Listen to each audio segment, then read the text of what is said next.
The year is 331 BC. The ancient world stands at the precipice of change. For over 2 centuries, the Persian Empire has ruled the vast lands stretching from the Mediterranean to the Indus Valley. A superpower of unimaginable wealth and resources, it has crushed rebellions and swallowed entire nations. But now, its dominance is threatened by a single man, Alexander of Macedon. Born in 356 BC, Alexander was forged in the fires of war. A student of Aristotle, he was not only a warrior but a tactician and visionary. At just 20 years old, he inherited the throne after the assassination of his father, Philip II.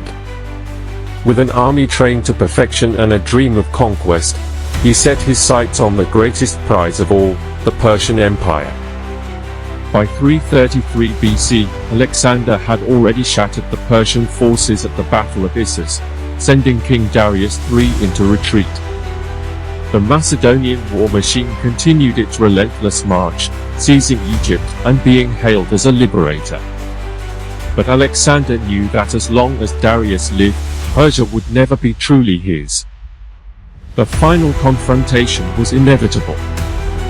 Darius, desperate to reclaim his honor, amassed an army larger than any Alexander had ever faced. Estimates place it at nearly 250,000 soldiers, Persians, Medes, Bactrians, Scythians, and war elephants, gathered on the fields of Gaugamela, near modern-day Iraq. Here, in the open plains, Darius planned to use his superior numbers to encircle and crush the Macedonians. Alexander, despite being outnumbered, was undeterred. He had something Darius lacked, an army that had been hardened through years of battle, disciplined to perfection, and utterly loyal.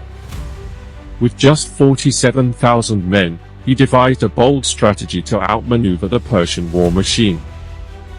And so, on the morning of October 1st, 331 BC, the fate of the known world was about to be decided. Would the sun set on the Persian Empire? Or would Alexander's ambition be shattered beneath the sheer weight of Persian might? This was the Battle of Gaugamela. The sun had not yet risen, but in Alexander's camp, the soldiers were already preparing. 47,000 men battle-hardened, disciplined, and united under a single vision. Across the desert, a force 5 times their size awaited over 250,000 Persian troops, including war elephants and deadly scythed chariots. The odds were impossible, but Alexander had something far greater than numbers. He had a plan. My king, look at their numbers. 100,000 at least. They have war elephants, chariots with scythed wheels, and cavalry that outnumbers ours 10 to 1.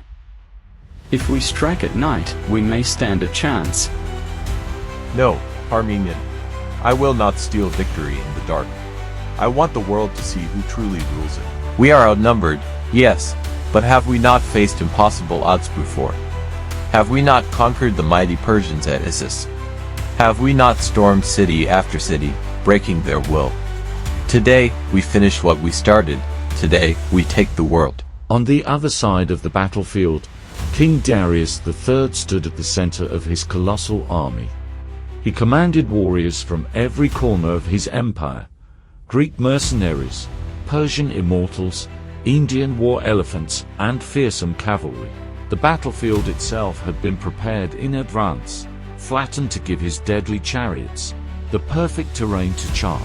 We have flattened the land, my king. The scythed chariots will carve through the Macedonian ranks like a knife through flesh.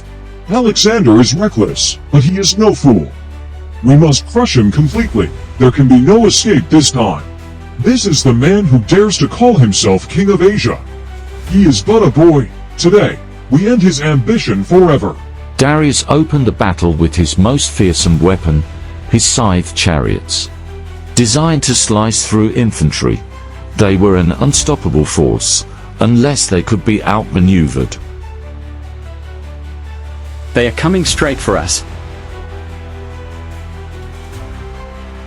Alexander had seen this before. Instead of smashing into his lines, the Persian chariots passed harmlessly through. By the gods, it's working. But suddenly, the Persian cavalry surges forward, slamming into the Macedonian left flank. They're breaking through. We need reinforcements. Alexander watched the chaos, then charged with his elite cavalry aiming at the heart of the Persian army. And then, the moment came, Alexander saw his opening.